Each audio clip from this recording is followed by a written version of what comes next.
the last set of comments I'll make is around this concept of coming up to a time of vaccination, and how, again, I'm in state level conversations and thinking about community level conversations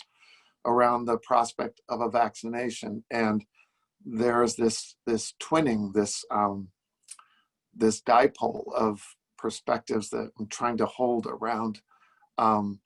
It is right and appropriate and important that the communities most impacted negatively by this pandemic, which reflects this most impacted negatively by our systems and our society, that for a change, they should be at the very front of the line for the benefits of whatever health interventions might come, including things like vaccinations. And yet, when you have for hundreds of years created systems that have harmed communities, you have to acknowledge that it is not a simple prospect just to say, I am going to offer this, especially this thing called a vaccine, to a community that has very wisely learned not to trust things being offered to it, especially first in line around issues of solutions. So this concept of first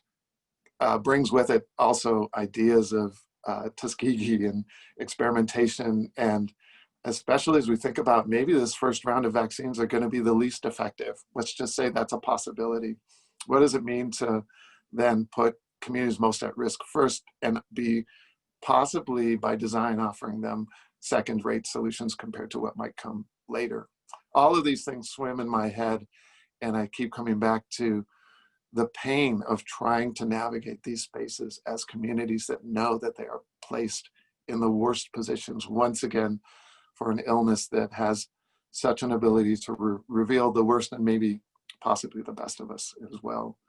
And how does equity hold space in the ways that we make decisions?